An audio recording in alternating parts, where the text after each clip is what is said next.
Ekspedisi titik nol IKN Nusantara Senin 28 Maret 2022 dari pintu gerbang tol Balikpapan Samarinda Karangjuang menuju pintu tol Semboja KM 38. Dari pintu tol Semboja keluar menuju pusat ibu kota negara IKN Sepaku ditempuh dengan kendaraan roda 4 sekitar 50 menit saja. Kondisi jalannya sudah bagus, hot mix, mulus. Di kanan kiri masih berupa hutan lebat dan bukit yang sudah tertanami kelapa sawit.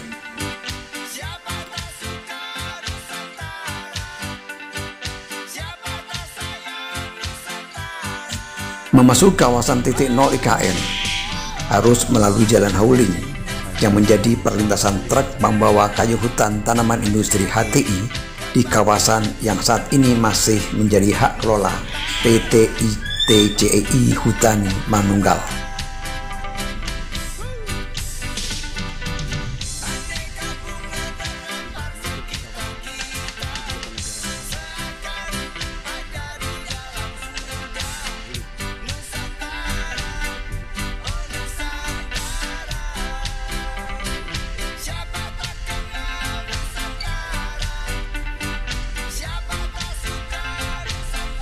Jantung ini terasa berdetak kencang ketika melihat lamin bangunan khas tempat berteduh dengan simbol ornamen Dayak Pasir.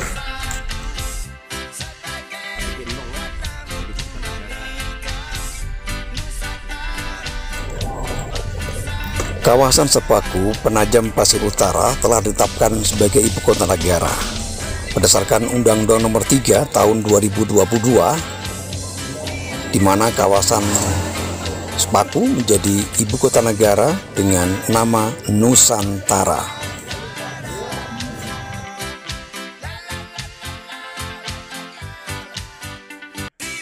Kepenatan dan keletihan selama perjalanan kami hilang seketika ketika melihat tulisan titik nol berukuran besar berwarna putih dari akrilik.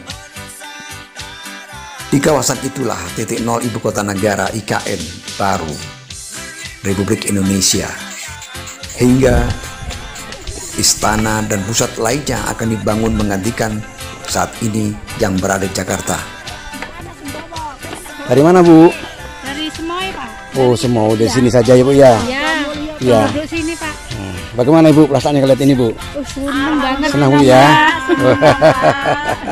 Senang banget. Iya. Udah foto di sana, Bu? Sudah, Pak. Iya, itu orang sini yang sudah melihat.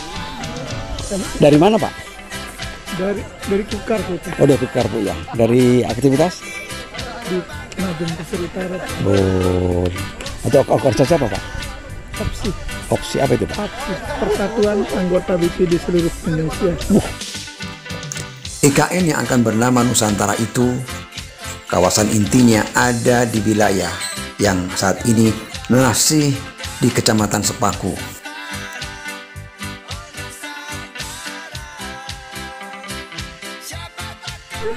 Yang titik nol.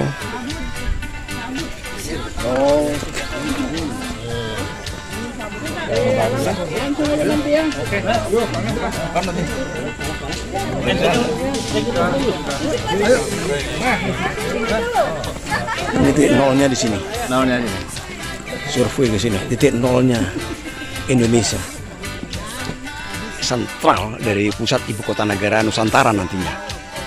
Sentral inilah awal pembangunan perubahan negara, perpindahan dari Jakarta menuju kota Sepaku, Kecamatan Sepaku, Kabupaten Penajam Pasir Utara, Kalimantan Timur. Ibu Hari Presiden Republik Indonesia telah kemah bersama di sini.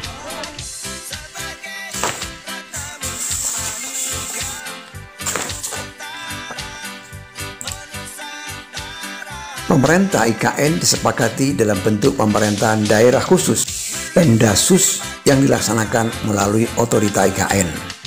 Terkait nama IKN Nusantara dipilih karena mampu mendeskripsikan konseptualisasi atas wilayah geografi Indonesia dengan konstituen pulau-pulau yang disatukan oleh lautan. Selain itu, kata Nusantara juga menjadi pengakuan kemajemukan geografis yang disertai dengan kemajemukan budaya.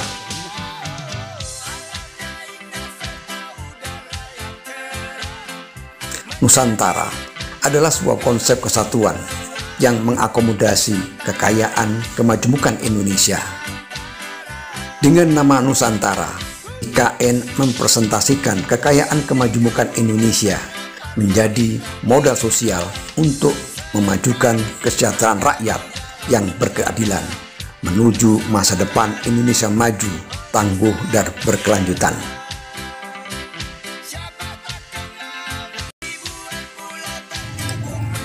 Yang tidak kalah menariknya adalah pengamatan dari reporter andalan kita, Suyono Wasis, yang telah melihat lokasi-lokasi penting terhadap pelaksana pembangunan di ibu kota negara Sempaku atau Nusantara ini. Dia akan menurunkan laporannya sebagai berikut. Silakan, Suyono. Pak Buang, tidak sia-sia. Kelelahan saya tiba di Bandara Balikpapan tadi kira-kira pukul 13. Kemudian berlanjut perjalanan, saya pikir itu hanya setengah jam. Ternyata 1,5 jam itu pun lewat tol. Ditemani oleh Pak Mardi dan sopir kita, Mas Sandi tadi. Luar biasa. Lelahnya terjawab dengan adanya kita melihat ibu kota negara, tempat campingnya Pak Jokowi. Saya juga berkeinginan untuk camping pada malam hari ini, tetapi tendanya sudah tidak ada. Yang ada hanya saung-saung dan joglo di sana. Tapi ya Ciamik, ini objek wisata baru. Saya pikir tadi itu sepi. Ternyata orang berduyun-duyun datang dari berbagai penjuru, ada yang dari luar Kalimantan Timur pun ada di situ. Saya kira mudah-mudahan memberikan prospek baik bagi titik tilang di tengahnya itu ada koordinat ibu kota negara, Pengguang.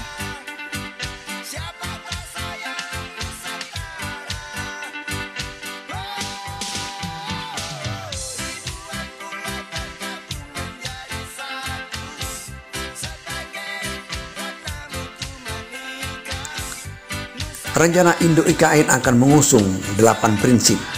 Pertama, mendesain sesuai kondisi alam. Kedua, Bhinneka Tunggal Ika. Ketiga, terhubung, aktif dan mudah diakses. Keempat, rendah emisi karbon. Kelima, sirkuler dan tangguh. Keenam, aman dan terjangkau. Ketujuh, nyaman dan efisien melalui teknologi. Kedelapan, peluang ekonomi untuk semua. Pelaksanaan pembangunan dan pemindahan ibu kota negara akan dilakukan secara bertahap, memperhatikan sinergi, skema pendanaan dan kesinambungan fiskal sesuai dengan ketentuan peraturan perundang-undangan. Prioritas pembangunan IKN di Kalimantan Timur. Pembangunan ibu kota baru IKN di Kaltim, titik lokasi istana, lokasi komplek MPR, DPR, dan DPD RI, hingga bendungan Sepaku Semoy